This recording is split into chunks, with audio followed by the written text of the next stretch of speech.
Welcome friends, मैं Nigar Kumar Fatima teachers training college से। हम लोग डिस्कस कर रहे हैं बाल्यावस्था और बाल्यावस्था में शिक्षा की जो व्यवस्था है वो किस प्रकार से होनी चाहिए। तो पूर्व के वीडियो में हमने देखा कि बाल्यावस्था की कौन कौन सी विकासात्मक विशेषताएं हैं। तो शिक्षा की व्यवस्था करते समय उन सारे विकासात्मक विशेषताओं को हमें ध्यान में रखना है, क्योंकि बाल्यावस्था में बालकों का विकास एक खास तरीके की ओर होता है, खास पैटर्न को फॉलो करता हुआ नजर आता है। तो उस दौरान जितनी भी अलग चीजें जो कि शैशवावस्था से भिन्न है और जो कि किशोरावस्था में जाकर फिर एक बार बदल जाएंगी, उन चीजों को हमें अपने दिमाग में निरंतर बनाए रखना है और बालकों के लिए शिक्षा की व्यवस्था बिल्कुल उसी के अनुरूप करनी है। तो आप जैसा कि जानते हैं कि बाल्यावस्था को मानव के संपूर्ण जीवन की आधारशिला स्वीकार किया जाता है, क्योंकि मानव के व्यक्तित्व के विकास के नजरिए से बाल्यावस्था का काफी महत्वपूर्ण योगदान होता है, या यूं कहें ये काफी महत्वपूर्ण अवस्था होती है। इस दौरान जो भी संस्मरण होते हैं या जिस तरह के अनुभव प्राप्त किए जाते हैं या जिस तरह की क्वालिटीज को डेवलप करते हैं बालक अपने अंदर, वो उनके व्यक्तित्व का अभिन्न हिस्सा हो जाते हैं और तमाम तरह की रुचियां, अभिरुचियां, अभिक्षमताएं जो इस समय डेवलप होती हैं या तरह तरह की आदत, व्यवहार और इच्छाओं का जो एक पैटर्न डेवलप होता है, उसे बाद के वर्षों में तोड़ पाना काफी मुश्किल हो जाता है। तो यही वजह है कि इसे भावी जीवन की आधारशिला स्वीकार किया जाता है। तो बाल्यावस्था के दौरान व्यक्ति के आधारभूत दृष्टिकोण, यानी उसका जो बेसिक अप्रोच है और जो आप ऐसा कह सकते हैं कि जो उसके मोरल वैल्यूज और आइडियाज हैं, वो काफी हद तक निर्धारित हो जाते हैं। तो एक सीमा, एक बाउंड्री हम बना चुके होते हैं और उसी सीमा, उसी बाउंड्री के अंदर हमें बालकों के उन सारे गुणों का, यानी उनके पर्सनैलिटी का, उनके ग्रोथ और डेवलपमेंट से जुड़े हुए सारे एस्पेक्ट्स को ध्यान में रखते हुए शिक्षा की व्यवस्था करनी होती है। तो इस क्रम में जो पहली व्यवस्था आप करेंगे वह है कि शारीरिक विकास पर बल दिया जाए, यानी अटेंशन ऑन फिजिकल डेवलपमेंट। देखिए, शैशवावस्था के दौरान हमने देखा था कि सिलेबस में ग्रॉस मोटर और फाइन मोटर स्किल्स को डेवलप करने से संबंधित चीजों की अनुशंसा की गई थी कि उन चीजों को शामिल किया जाए पाठ्यक्रम में। तो उसी क्रम को आगे बढ़ाते हुए इस दौरान उनके शारीरिक विकास को ध्यान में रखते हुए तमाम तरह के जो शारीरिक व्यायाम हैं और समग्र बॉडी का, पूरे एंटायर बॉडी का जो एक्सरसाइज हो जाए, उससे संबंधित क्रियाकलाप को शामिल किया जाना चाहिए, क्योंकि अरस्तु ने भी इस बात का अनुमोदन किया है कि स्वस्थ शरीर में ही स्वस्थ मस्तिष्क का निवास होता है। इसके बाद दूसरी प्रमुख व्यवस्था जो करनी होती है बाल्यावस्था में शिक्षा की, वह है कि बाल मनोविज्ञान पर आधारित शिक्षा दी जानी चाहिए, यानी education should be based on child psychology. देखिए, होता क्या है कि बालक किस तरीके से सोचते हैं, किस तरीके से व्यवहार करते हैं, इस चीज को बगैर समझे आप उन्हें सही दिशा में निर्देश या परामर्श नहीं दे सकते हैं। होता यह है कि बालक के सोचने की जो प्रक्रिया होती है वो बिल्कुल अलग होती है, कई चीजों से प्रभावित होती है, कई लोगों की इच्छाओं का, सामाजिक मर्यादाओं का प्रारंभ चूंकि इस उम्र में हो चुका होता है, तो इन सारे चीजों से उसके अप्रोच पर प्रभाव पड़ रहा होता है। तो उसकी मनोदशा एक निर्माण की अवस्था के दौरान वाली होती है, यानी अभी वो निर्मित ही हो रही होती है। तो उस दौरान आपको बाल मनोविज्ञान के सारे चीजों का ध्यान रखना होगा। इसके साथ ही आपको देखना होगा कि शिक्षा की व्यवस्था उनकी क्षमताओं और उनकी रुचियों के अनुरूप होना चाहिए, क्योंकि अगर बाल मनोविज्ञान के इन सिद्धांतों का प्रयोग आप नहीं करते हैं तो बच्चे इंटरेस्ट नहीं लेंगे और आपके कितने भी परिश्रम उसमें लगा दिए जाएं, उसका कोई तार्किक रिजल्ट सामने नहीं आएगा। इसके साथ साथ आपको ध्यान देना होता है कि खेल द्वारा शिक्षा को बढ़ावा देना होता है बाल्यावस्था में, यानी बालकों को ऐसा नहीं लगे कि पढ़ाई हमारे ऊपर लादी जा रही है। उन्हें तमाम तरह के टेक्निक्स को यूज करते हुए शिक्षा की प्रक्रिया को एक खेल के रूप में प्रदर्शित की जानी चाहिए, या यूं कहें कि खेल विधि के द्वारा उन्हें शिक्षा दी जानी चाहिए। इसके बाद बाल्यावस्था में चूंकि संज्ञानात्मक विकास भी प्रारंभ हो चुका होता है और बालक नई चीजों में काफी ज्यादा इंटरेस्ट लेने लग जाते हैं, जिसके वजह से भाषा का शिक्षण उनके लिए काफी आसान हो जाता है, नई नई भाषाओं को सीखना। तो बाल्यावस्था के दौरान ही उन तमाम तरह के भाषाओं का शिक्षण दिया जाना चाहिए या भाषाओं का विकास किया जाना चाहिए जो सिलेबस या करिकुलम के द्वारा निर्धारित किया गया है, क्योंकि इस दौरान जो बेसिक कंसेप्ट्स वो सीखते हैं लैंग्वेज से संबंधित, वो उनके लिए सीखना काफ़ी आसान होता है। तो ये हमारा सबसे महत्वपूर्ण पॉइंट है कि बाल्यावस्था में शिक्षा की व्यवस्था करने के दौरान भाषाई विकास पर सर्वाधिक बल दिया जाना चाहिए। आप ऐसे भी देखेंगे कि 1 to 5 में जो कुछ भी पढ़ाया जाता है वो मूल रूप से भाषाओं पर आधारित होता है, यानी प्रैक्टिस से संबंधित चीज़ें ज़्यादातर होती हैं। यानी 1 से लेकर 5 तक के सिलेबस को देखें तो निश्चित तौर पर निरंतर लिखने और पढ़ने की प्रक्रिया होती है और बिल्कुल ही लाइफ से संबंधित बेसिक चीज़ों की जानकारी दी जाती है, लेकिन लिखने, पढ़ने और बोलने की प्रक्रिया ही इस पूरी अवस्था के दौरान केंद्र में बनी रहती है। इसके साथ साथ आपको ध्यान रखना होता है इस दौरान शिक्षा की व्यवस्था करने में कि उन्हें रोचक पाठ्य सामग्री उनके सामने प्रस्तुत किया जाए, यानी जो कंटेंट आप उनके सामने रख रहे हैं वो इंटरेस्टिंग होना चाहिए, क्योंकि अगर वो इंटरेस्टिंग होगा तो उन्हें कभी भी पढ़ाई एक बोझ जैसा नहीं लगेगा, एक खेल के जैसा लगेगा। उन्हें निरंतर इस बात का इंतजार रहेगा कि नई चीजें कब उनके सामने प्रस्तुत की जाएंगी। इसके साथ साथ आपको अगली व्यवस्था जो करनी है वह है कि उनके जिज्ञासु प्रवृत्ति की संतुष्टि को ध्यान में रखना है, यानी सेटिस्फैक्शन ऑफ क्यूरियोसिटी शिक्षा व्यवस्था का प्रमुख अंग होना चाहिए बाल्यावस्था में। क्यों? क्योंकि बालक तमाम तरह के प्रश्न पूछेंगे और हो सकता है कि प्रश्न पूछते पूछते वो कई बार इतने डेप्थ में चले जाए जो उनके सिलेबस में या करिकुलम में नहीं है।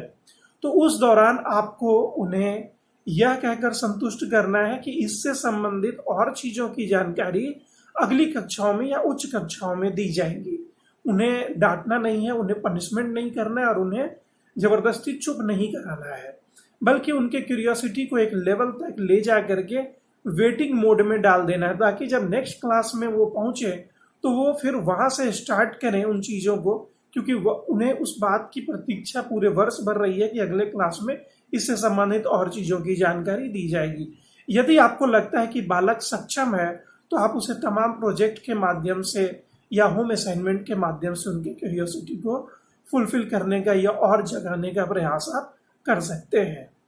इसके साथ साथ आपको ये ध्यान भी रखना होता है बाल्यावस्था में शिक्षा देने के दौरान कि चूंकि सामूहिकता की प्रवृत्ति उनके अंदर सर्वाधिक पाई जा रही है, तो उनके इस प्रवृत्ति को और ज्यादा बढ़ावा देना, जैसे ग्रुप में टास्क देना या ग्रुप एक्टिविटीज को ज्यादा से ज्यादा शामिल करना। इससे होता यह है कि एक तो सामूहिकता की भावना उनके अंदर विकसित होती है, साथ ही साथ सहयोग की भावना विकसित होती है और इन चीजों से उसके सामाजिक गुणों का विकास भी होना प्रारंभ हो जाता है। इसके बाद बाल्यावस्था में शिक्षा की व्यवस्था करने के दौरान आपको एक अन्य चीज का ध्यान रखना है कि रचनात्मक कार्यों की व्यवस्था की जानी चाहिए, यानी अरेंजमेंट ऑफ कंस्ट्रक्टिव वर्क्स। होता यह है कि बालक इस समय कुछ नया करना चाहते हैं, कुछ डिफरेंट करना चाहते हैं, तो उससे संबंधित परिस्थितियों का निर्माण अगर आप करते हैं तो वो काफी ज्यादा उनके व्यक्तित्व के विकास में सहायक होगा। क्योंकि देखिए, हमारा ये मानना है कि एक ही इंद्रियों से प्राप्त किया जाने वाला ज्ञान उतना अस्थायी नहीं होता जितना कि एक से अधिक इंद्रियों से प्राप्त किया जाने वाला ज्ञान होता है। तो कंस्ट्रक्टिव वर्क में जब वो इन्वॉल्व होते हैं तो वो एक से अधिक सेंस ऑर्गन्स को यूज करते हैं, खुद करके सीखते हैं। तो उस दौरान जो तमाम तरह की परेशानियां उनके सामने आई हैं उनका एक व्यवहारिक महत्व होता है। साथ ही साथ सृजनात्मकता की शक्ति उनके अंदर विकसित होती है और उसको निरंतर बढ़ाए रखने के लिए बाल्यावस्था में आपको रचनात्मक कार्यों की व्यवस्था करनी होती है। ये रचनात्मक कार्य शैक्षणिक चीजों से रिलेटेड भी हो सकती हैं, सामाजिक भी हो सकती हैं, अन्य कई चीजों को आप इसमें समाहित कर सकते हैं। हाँ, ये अवश्य ध्यान रखना है कि ये सामाजिक मान्यताओं के और करिकुलम के निर्देशों के अनुरूप होनी चाहिए। इसके साथ साथ आपने एक और पॉइंट देखा था कि इस दौरान संचय की प्रवृत्ति बालकों में पाई जाती है। तो शिक्षा की व्यवस्था करने के दौरान आपको तरह तरह के एक्टिविटीज उनसे कराने होते हैं। जैसे आप उन्हें कई बार फैमिली फोटोग्राफ्स कलेक्ट करने के लिए कहते हैं, कई बार आप उनसे भारत के पूर्व 5 प्रधानमंत्रियों के नाम या 5 वाइल्ड एनिमल्स के बारे में, 5 डोमेस्टिक एनिमल्स, 5 फ्रूट्स, व्हाटएवर, इस तरह से आप कई चीज़ों को कलेक्ट करने के लिए प्रेरित करते हैं। इससे होता यह है कि वो धीरे धीरे अपने अंदर इस भावना का विकास कर लेता है कि जो भी चीज़ें महत्वपूर्ण हैं हमें उनको जोड़ करके रखना चाहिए या उनको कलेक्ट करके रखना चाहिए, और यहीं से प्रारंभ होता है अपने ज्ञान को संजो कर रखने की प्रवृत्ति। इसके बाद एक अन्य प्रमुख गुण हमने देखा था, एक अन्य विकासात्मक विशेषता थी, वह थी सामाजिक गुणों का विकास। तो इस दौरान, बाल्यावस्था के दौरान जब आप शिक्षा की व्यवस्था करते हैं, उसमें आपको ध्यान रखना है कि बालकों के सामाजिक गुणों का विकास हो, ऐसी तमाम तरह की गतिविधियां शामिल की जानी चाहिए, या फिर आपके कंटेंट्स जो हों, जो टेक्स्ट बुक के कंटेंट्स हों, उसमें भी इन चीज़ों का ध्यान रखना जरूरी हो जाता है। तो इससे संबंधित भारत सरकार ने जो नेशनल कोर करिकुलम जारी किया है, उसके वजह से ये चीज़ें बिल्कुल आसान हो गई हैं, लेकिन शिक्षकों को ध्यान में रखना होगा कि नेशनल कोर करिकुलम क्या है। जैसे आप जब कोई होमवर्क देते हैं तो आप कहते हैं कि भारत के 5 प्रमुख त्योहारों का नाम लिख कर लाएं, तो ऐसा नहीं है कि वो किसी खास धर्म विषय से संबंधित होंगे। वो निश्चित तौर पर निर्विवाद रूप से अलग अलग धर्मों के 5 त्योहारों का नाम आप बताते हैं। तो चूंकि नेशनल कोर करिकुलम धर्मनिरपेक्षता की बात करता है, पंथ निरपेक्ष मूल्यों के विकास की बात करता है, तो यही वजह है कि आप देखेंगे कि तमाम तरह के क्षेत्र या कंटेंट, इवन मैथ्स के क्वेश्चंस में भी नेशनल कोर करिकुलम को फॉलो किया जाता है। इसके बाद बाल्यावस्था में नैतिकता का विकास होना प्रारंभ हो जाता है, तो नैतिक शिक्षा को इस दौरान जोड़ा जाता है, जिसे आप मोरल एजुकेशन के नाम से जानते हैं। तो मोरल एजुकेशन देने के दौरान आपको ध्यान ये रखना होता है कि बालक के अंदर उन नैतिक मूल्यों का विकास हो जो समाज के द्वारा अपेक्षित भी है और स्वीकृत भी है, उसकी मान्यताओं के अनुरूप है। इससे फायदा ये होता है कि वह एक ऐसे व्यक्तित्व से परिपूर्ण व्यक्ति के रूप में विकसित होता है जिसमें अपने धर्म के प्रति, अपने राष्ट्र के प्रति और अपने क्षेत्र के प्रति एक सम्मान की भावना होती है। इसके साथ साथ उसमें सहिष्णुता की भावना भी पाई जाती है, और इन सारे चीजों का परिणाम ये होता है कि वह एक आदर्श नागरिक के रूप में विकसित होता है। और लास्ट पॉइंट जो हमारा है वह है कि मानसिक विकास पर बल दिया जाना चाहिए बाल्यावस्था के दौरान, यानी एम्फेसाइज ऑन मेंटल डेवलपमेंट। तो आप तमाम तरह के पजल्स या रीजनिंग बेस्ड क्वेश्चंस को लागू करते हैं, वहां पर आप पढ़ाते हैं या उसमें दक्षता विकसित करने का प्रयास करते हैं, जिससे बालक जीवन के अन्य परिस्थितियों में शिक्षण के दौरान प्राप्त की गई जानकारियों को उपयोग करने की क्षमता अपने अंदर विकसित करते हैं। जैसे अगर आप उन्हें कह रहे हैं कि सप्ताह के 7 दिनों के नाम याद होनी चाहिए, तो आप उनको मेंटल वर्क में कुछ इस तरह से शामिल करेंगे जैसे उनके लिए ये आसान नहीं होता है कभी भी उन सारे महीनों में कितने दिन का कौन सा महीना होता है उसको याद रखना। तो आप उसके सीक्वेंस को तोड़ कर दे सकते हैं, या फिर आप अगर अल्फ़ाबेट पढ़ा रहे हैं क्लास 1 और 2 में, तो उस दौरान आपको ध्यान रखना है कि अल्फ़ाबेट में ऑड को, इवन को अलग गायब कर सकते हैं, आप वहाँ रिक्त स्थान बना सकते हैं और उसको फिलअप करने के लिए कह सकते हैं। तो ये तमाम तरह की छोटी छोटी एक्टिविटीज़ हैं जो किसी भी विषय के आप शिक्षक हो तो आपको ये चीज़ का ध्यान रखना होता है कि कुछ इस तरीके से पढ़ाया जाए, कुछ इस तरीके से उनको होमवर्क या क्लास वर्क दिया जाए जिससे वो अपने तार्किक बुद्धि का प्रयोग करना सीख सके। इससे वो ज्ञान काफ़ी अस्थायी होता है और उनके व्यक्तित्व का हिस्सा बन जाता है। तो इस प्रकार से हमने देखा कि बाल्यावस्था की क्या विकासात्मक विशेषताएं हैं और बाल्यावस्था में शिक्षा की व्यवस्था करते समय हमें किन किन चीज़ों का ध्यान रखना चाहिए। अगले वीडियो में हम लोग किशोरावस्था पर डिस्कस करेंगे, उसकी विकासात्मक विशेषताएं और किशोरावस्था में शिक्षा की व्यवस्था कैसी होनी चाहिए। तो देखिए, ऐसा है कि डीएलएड में जो हमारे प्रशिक्षु शिक्षक हैं, शिक्षक एवं शिक्षिकाएं हैं,